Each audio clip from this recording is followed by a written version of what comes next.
Good morning, good afternoon, good evening, ladies and gentlemen. Welcome to another edition of GNN. Today is September 4th, 2024, and as always, we have another banner night on our hands here. But before we get into the details of our brand new mobile suit, let's go over some news.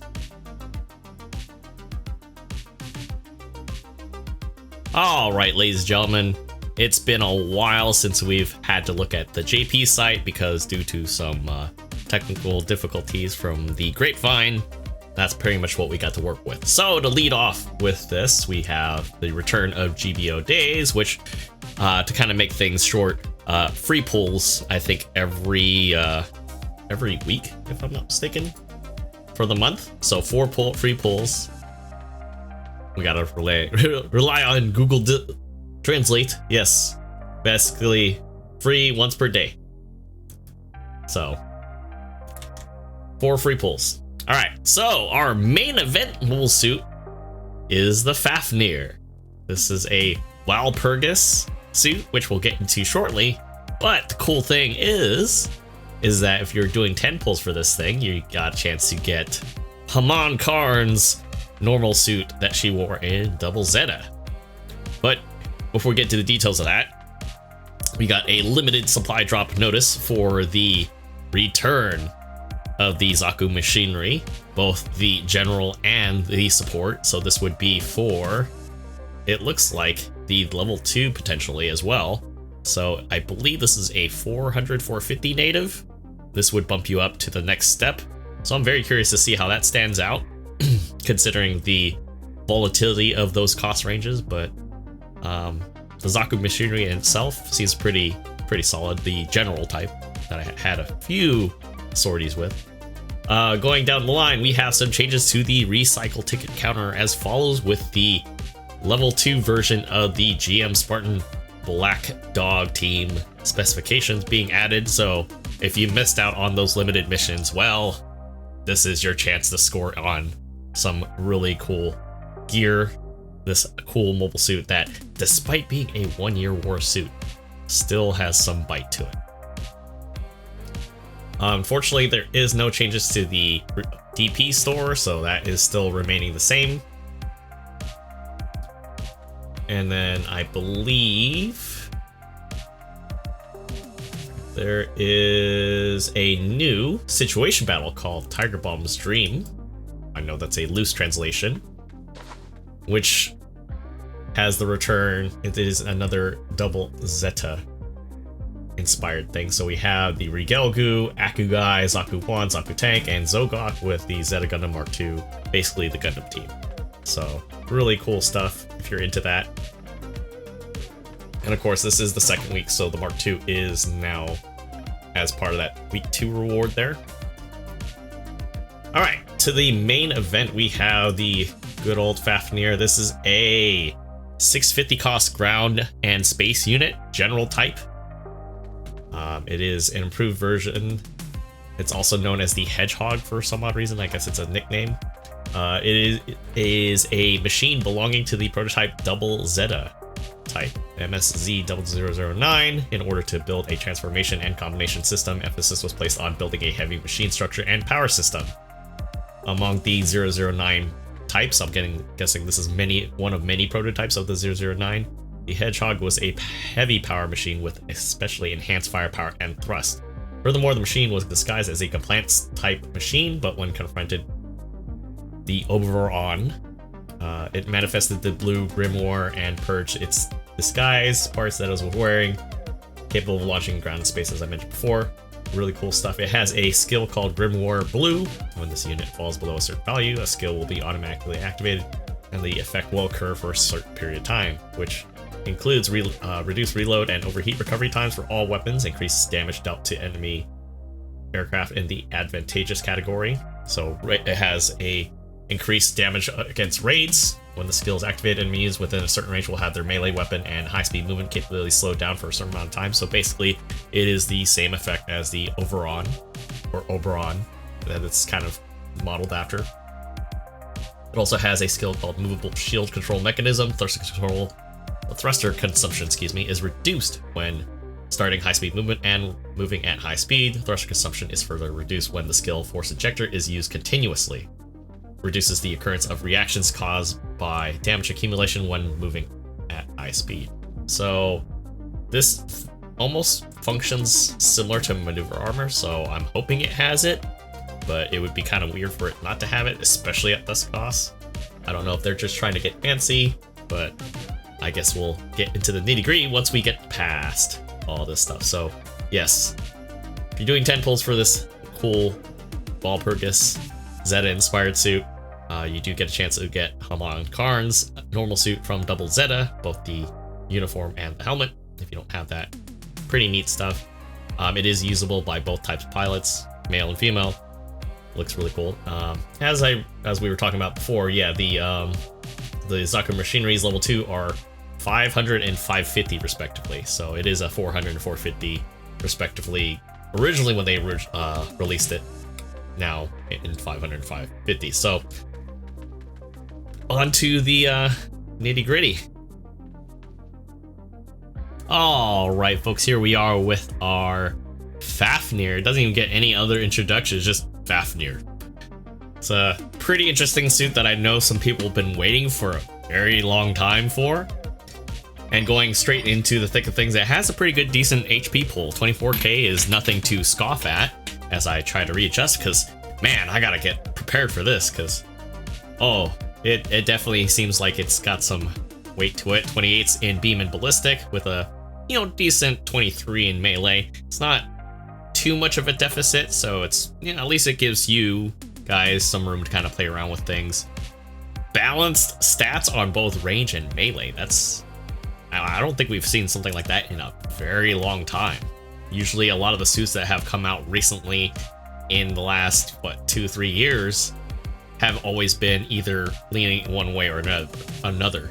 Very rarely do they come balanced like this, which can be a good thing, can be a bad thing. We'll see. Only because I haven't seen the movement style, the move set that the Fafnir brings, but going down the line of things, its movement is pretty good, 140 for walking, 220 for boosting.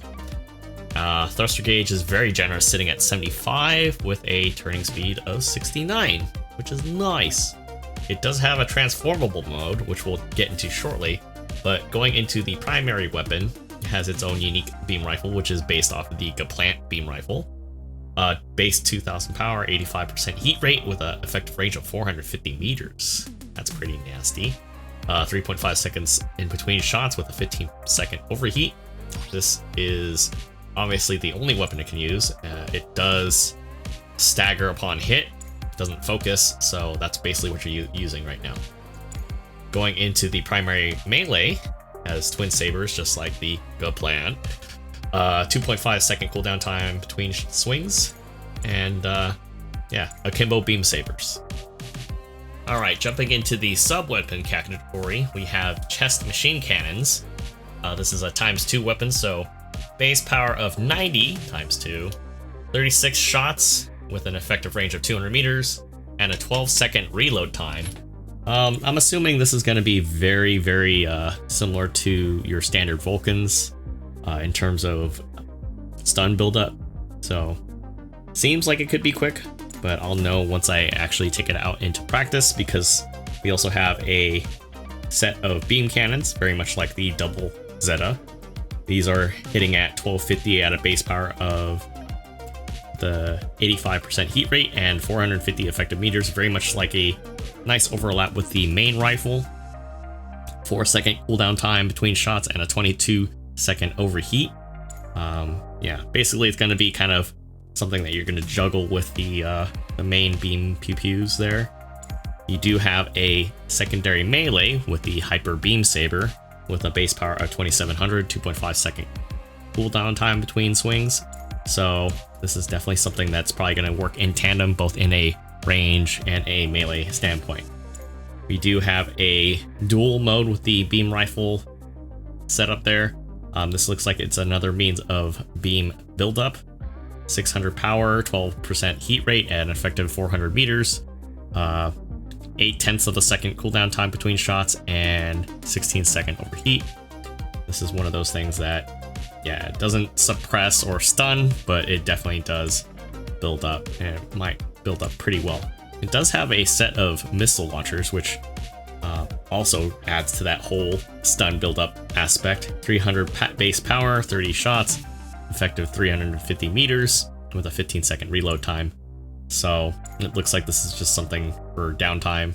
I'm assuming it's going to be very similar to things like the Zaku Marine type and the Aqua GM. If you've seen those rockets in action, I would not be surprised it's very similar, because even the double Zeta rockets are very similar to that. You also have the head cannon, the high mega cannon there. Base power of 1100, instantly overheats once you fire it, effective range of 500 meters, overheat of 150 meters, so don't miss, with an 8-second focus time. You can move while you're focusing, but it is stopped to fire, so this is going to be one of those, it's not going to be like the G04 fire and forget, and it's an instant damage. No, it's going to be one of those, it's going to fire and keep doing damage. So the longer you're in that sort of beam, obviously the more damage. So pretty interesting so far.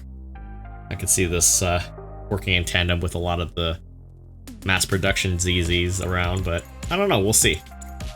Going into transform mode, it's Wave Rider mode if you want to call it that. It does have 4 times beam cannon, 1000 power each, instant overheat, range of 450, 16-second overheat. So this is a stun for sure. And then you have the side beam rifles, which do kind of the same thing. Well, similar. They do charge for a second, but base power 400, 20% heat rate, 400 meters, 8/10 of a second, 15 overheat. So yeah, rapid fire, and you can do focus fire as well. And it focuses very quickly, so kind of situational, I guess you could say. And you do have the missile launchers in transform mode. So this is great if you're doing an attack run and you happen to have somebody in your sights for the most part. So onto the shopping list of skills, we do have a double roll in this case. Anti-blast stabilizer, so this is definitely one of the suits that shouldn't be afraid to get in. Quick boost 4, so it has a reduction in charge time when jumping, and thruster consumption for jumping is also reduced, so that's also a nice thing. Flight control 3, so that definitely helps with all the transformable mechanisms there. Fall prevention system, so pretty interesting. It does have a melee composite system, so basically 2-hit combo. It's kind of like, yeah, it's basically, they're starting to condense a lot of these melee systems. So melee combo controller, yeah, it's now, I think, slowly evolving into melee composite system. So this also reduces reaction when hit by a ranged attack drink. So this is kind of like tying into, yeah, it kind of wants to get in there for sure. It seems like a lot of the skills are starting to lean that way, because you also have force injector, aerial melee system as well. You have transform flight 1, damage control 2. And you have buffers on your shoulders and your back. Has leg buffer 2, so that's pretty nice. Yeah, Grimoire Blue. Let's see. Activates first time, reduce 50% or lower. Activated temporarily decreases operation of enemies within a set range. Upon activation, recovery time will be faster for 60 seconds when any weapon is reloaded or overheats. You also have removable shield controller. This is the skill that we were talking about. It's relating to starting or during high-speed movement. When continuously using a force injector skill, thrust consumption will be reduced even further. So I think you want to have high thrust, but it helps with the thrust consumption even more. So this thing's going to be seemingly wanting to boost a lot more in both transform mode and in mobile suit form. Jumping into that things, it only has shock dampeners and damage control. We do have the basic ram attack, which is pretty standard. Buffers. Yeah, so not much changes when it's transformed, but it definitely is one of those suits that doesn't seem like it should be afraid to get in there. Alright folks, that concludes tonight's news and recap of our brand new mobile suit, the MSZ-009H Fafnir from Gundam Walpurgis. I want to know what you guys think about the new suit, if you fought it, or if you're planning on pulling for it. Regardless of which, I want to see those comments down below. And if you guys found this pretty informative and very useful, please don't hesitate to give me a thumbs up and share with your friends. But until next time guys, I'm signing off and I will see you guys all on the next video. Take care.